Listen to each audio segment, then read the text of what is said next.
Everyone, সবাইকে স্বাগতম জানাচ্ছি হ্যালো পার্থ গিটার থেকে। দেখতে পাচ্ছেন আজকে নতুন একটা শপে এসে গেছি। এই শপের নাম হচ্ছে লাভ ফ্লুটস। এই লাভ ফ্লুটসের শপের বিস্তারিত সব কিছু, ফোন নাম্বার সহ ডিটেলস সব কিছু পেয়ে যাবেন স্ক্রিনে এবং সেই সাথে ডেসক্রিপশন বক্সে। তো লাভ ফ্লুটস থেকে আজকে নতুন একটা গিটার নিয়ে এসেছি। এই লাভ ফ্লুটসের শপটার অ্যাড্রেসটা হচ্ছে আলপনা প্লাজার লেভেল 4-এ। বিস্তারিত আপনারা অলরেডি দেখতে পাচ্ছেন ভিডিওতে। যাদের যে ধরনের গিটার পছন্দ, এখানে কিন্তু অনেকগুলো গিটার আছে, ইলেকট্রিক গিটার, অ্যাকুস্টিক গিটার, যার যে ধরনের গিটার পছন্দ আপনারা তাদের হোয়াটসঅ্যাপে নক করবেন বা সরাসরি চাইলে মোবাইলে কল করতে পারেন। পাশাপাশি যদি কোনো গিটার প্রাইস জানতে হয় অথবা যে কোনো তথ্যের জন্য আপনারা কমেন্ট করতে পারেন। কমেন্ট করলে সেটার রিপ্লাই আমরা অথবা লাভ ফ্লুটস থেকে আপনাকে দিয়ে দেবে। সো হোপফুল লাভ ফ্লুটস আপনাদের জন্য এখন থেকে খুব ভালো একটা প্ল্যাটফর্ম হবে গিটার কেনার জন্য। সো ওভারঅল আজকে যে গিটারটা নিয়ে আমি ভিডিও করছি, গিটারটার নাম হচ্ছে চার্টের একটা গিটার। চার্টে কিন্তু আমি অনেকগুলো গিটারের রিভিউ এটাকে আমি করেছি, বাট হোয়াইট কালারের কোনো ধরনের চার্টের গিটারের রিভিউ কিন্তু ফর দ্য ফার্স্ট টাইম আমি করছি। চার্টের এই গিটারের মডেল নাম্বারটা হচ্ছে EA12। আবারও বলছি, চার্টের এই গিটারের মডেল নাম্বারটা হচ্ছে চার্ট EA12 এবং এটি কিন্তু একদম পিওর অ্যাকুস্টিক, অর্থাৎ কোনো ধরনের আউটপুট নেই। এই ধরনের যে গিটার আছে এটার প্রাইস রেঞ্জ অনুযায়ী আপনারা কিনতে পারেন এবং লুকসটা কিন্তু অসাধারণ। সব কিছুই আপনাদের জন্য একটা পারফেক্ট গিটার হতে পারে। তো এখন চলে যাচ্ছে এই গিটারের ডেসক্রিপশনে, ক্যারেক্টারিস্টিক্সে যে কী দিয়ে তৈরি করা হয়েছে বা এখানে কোথায় কোন উডটা ব্যবহার করা হয়েছে। এখানে যে কিসটা ইউজ করা হয়েছে, কিসটা কিন্তু খুবই ভালো এবং এটা ডাইকাস্ট কিস ইউজ করা হয়েছে। এটার নাটটাও হোয়াইট কালার এবং এখানে যে শ্যানেল আছে এটা হোয়াইট কালার এবং এটা হচ্ছে প্লাস্টিকে তৈরি করা হয়েছে এবং খুব ভালো মানের প্লাস্টিক। এটার ফ্রন্ট সাইডে যে ফ্রেটবোর্ড আছে এটা রোজ উড দিয়ে তৈরি করা হয়েছে। এইটার পুরো বডিটা হচ্ছে মাহাগনি এবং এই মাহাগনির সাথে তারা মিক্সিং করে নেকটা যে আছে নেকটাও কিন্তু তারা মাহাগনি রেখেছে। এক কথায় এই ক্যারেক্টারিস্টিক যেটা আছে অসাধারণ, আমার কাছে খুবই ভালো লেগেছে। এবং এটা যে মডেলটা দেখতে পারবেন অন্যান্য গিটারের তুলনায় এটা মডেলটা কিন্তু একটু চিকন, অর্থাৎ যারা একটু শর্ট আছেন বা চাচ্ছেন যে কমফোর্টলি বাজানোর জন্য এই ধরনের গিটারটা আপনারা কিন্তু খুব ভালো প্রেফার করতে পারেন। স্পেশালি আমি যখন বাজাই তখন এই ধরনের চিকন সাইজের যদি গিটার হয়ে থাকে আমার কাছে পার্সোনালি খুব বাজে কমফোর্ট ফিল করে হই আমি। সো যারা কমফোর্টলি বাজাতে চাচ্ছেন, একটু সাইজের ছোটো সাইজের গিটার নিতে চাচ্ছেন, ট্রাভেল সাইজের গিটার না কিনে এই ধরনের গিটার আপনি কিনতে পারেন। এক কথায় আমার কাছে মনে হবে যে আপনার জন্য প্রেফারেবল। ঠিক আছে? সো ওভারঅল এইটার ক্যারেক্টারিস্টিক যেটা বললাম আমার কাছে সব মিলে খুব ভালো লেগেছে এই দাম অনুযায়ী। দামটা অবশ্যই আপনি একটু পরে জেনে যাবেন। তার আগে চলে আসে সাউন্ড টেস্টে, দেখা যাক সাউন্ড টেস্টে আপনাদের কাছে কেমন লাগে। তো যেহেতু মাইনর দিয়ে শুরু করেছিলাম, মাইনর দিয়ে বাজানো শুরু করছি, আপনারা নিজেরা বিবেচনা করবেন সাউন্ডের লাউডনেসটা কতটুকু। এবং আমি যে মাইক্রোফোন ইউজ করছি এটা মাইক্রোফোন থেকে হোপফুল একদম অথেন্টিক এবং ক্লিয়ার সাউন্ড আপনারা পেয়ে যাবেন। সো কিছু রিদম বাজাচ্ছি, সাউন্ড টেস্টটা আপনারা দেখে নিন।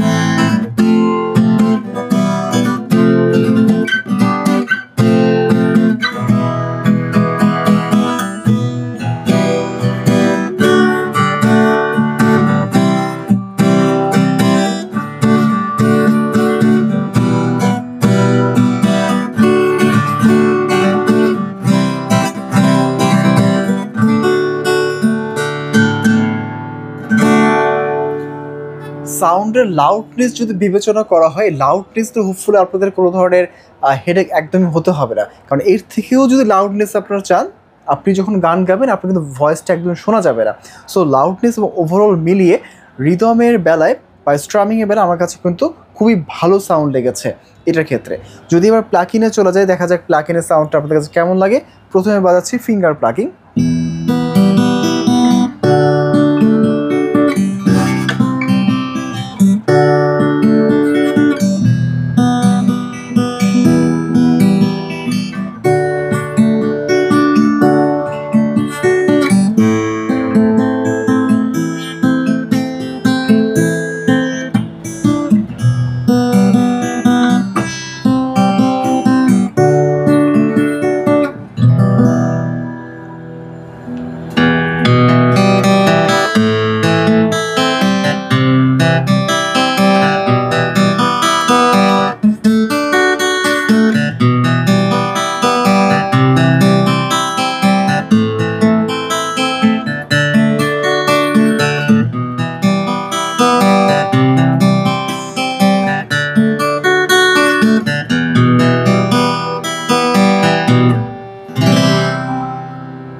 যা বাজিয়েছে আমার কাছে খুবই ভালো লাগলো, স্পেশালি যখন আমি প্লাকিং বাজালাম, প্লাকিং বাজানোর সময় সাউন্ড কিন্তু যথেষ্ট মিষ্টি আমি পেয়েছি। এটা কিন্তু পিওর অ্যাকুস্টিক এবং কিন্তু খুবই থিন শেপের একটা বডি।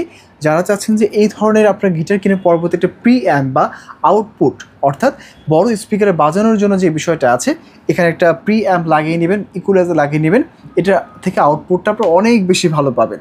পাশাপাশি যদি আপনারা চান যে স্টুডিও রেকর্ডিং করতে, সেক্ষেত্রেও কিন্তু আপনারা খুব ভালো মানের সাউন্ড পেয়ে যাবেন।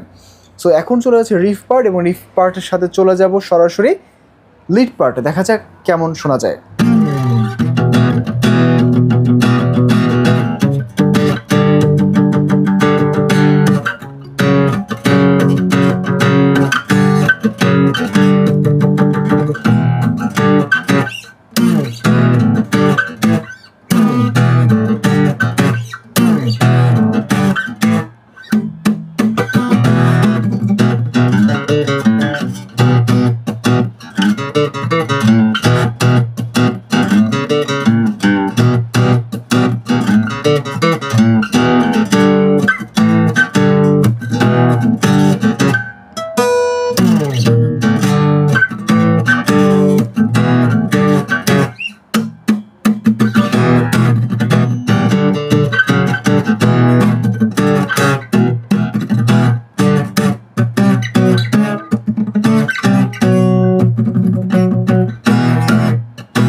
রিফ এবং লিডটা বাজে আমার কাছে খুবই ভালো লেগেছে, অসাধারণ। এক কথা আমি এই জন্য বারবার বলছি, প্রথমত এটা স্ট্রাকচার যে পার্টটা আছে, এটার যে বডির শেপটা আছে এবং সাউন্ডের কোয়ালিটি, সব কিছু মিলে আমার এই বাজেট অনুসারে যথেষ্ট ভালো মনে হয়েছে।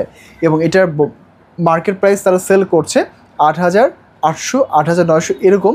যখন আমাকে এই গিটার প্রাইসটা তারা বললো, যেহেতু তারা জানে যে হ্যালো পার্থ গিটার টেক থেকে আমি এটা আপলোড দেবো, তার এই গিটারের দাম বলেছে 8,500 টাকা। সো 8,500 টাকা এই গিটারটা আপনারা পেয়ে যাচ্ছেন। এবং যখন আপনারা আসবেন, এই ভিডিওর স্ক্রিনশট তাদেরকে দেখাবেন এবং আমার এই চ্যানেলের কথা বলবেন, তারা এখান থেকে আপনাকে আরও ডিসকাউন্ট দিয়ে 8,000 টাকায় এটা আপনারা কিনতে পারবেন। সো নর্মাল প্রাইস এটার হচ্ছে 8,500 টাকা থেকে 9,000 টাকা, অবশ্যই ফ্ল্যাকচুয়েট করে, কারণ ডলারের দাম যখন কম বেশি হয়, গিটারের দামও কিন্তু সেটা কম বেশি হয়। সো 8,500 টাকা থেকে 9,000 টাকার ভিতরে এই গিটারটা আসলে আপনারা পাবেন যদি এই ভিডিও না দেখে আসেন বা ভিডিও রেফারেন্স না দেন তাহলে। কিন্তু যদি আপনি ভিডিও রেফারেন্স দেন, আরও অনার আপনারা পাবেন, ডিসকাউন্ট পাবেন, সব মিলে মাত্র 8,000 টাকায় এটা আপনারা পেয়ে যাবেন। এবং আপনার জন্য একটা অ্যাডভান্স টিপস দিয়ে থাকি, এই ধরনের ভালো গিটারগুলো যখন আপনারা কিনবেন, যখন ইকুয়ালাইজার মাত্র 3,500 টাকা 4,000 টাকার ভিতরে ভালো পেয়ে যাবেন। সো 8,000 টাকার সাথে আর 4,000 টাকা অ্যাড করে যদি আপনারা এখানে পিক আপ বা ইকুয়ালাইজার লাগিয়ে নেন, সেক্ষেত্রে কিন্তু আপনারা লাইফ টাইম যত ধরনের কাজ আছে সব কিছুই কিন্তু এই ধরনের গিটার থেকে আপনারা করতে পারবেন। সো লাভো ফ্লুটস থেকে বেসিক্যালি আজকে বিদায় নিব এই ধরনের একটা গিটারের রিভিউ করার মাধ্যমে। আর আবারও বলি, এখানে কিন্তু অনেক ধরনের গিটার আছে এবং চমৎকার এনভায়রনমেন্ট। পাশাপাশি ওনারা গিটারের পাশাপাশি ওয়েস্টার্ন মিউজিকের যে সকল ইনস্ট্রুমেন্ট আছে, ইনস্ট্রুমেন্টের পাশাপাশি আমাদের লোকাল এবং দেশীয় যে সংস্কৃতির যে ইনস্ট্রুমেন্টগুলো আছে সেগুলো কিন্তু তারা সেল করছে। সো অন্য কোনো ভিডিওতে হয়তো বা এটার বিস্তারিত আপনারা পেয়ে যাবেন ওনারের কাছ থেকে। So till then, take care, bye bye. Next ভিডিওতে নেক্সট কোনো গিটার নিয়ে উপস্থিত হব লাবু ফ্লুটসের এই শপ থেকে।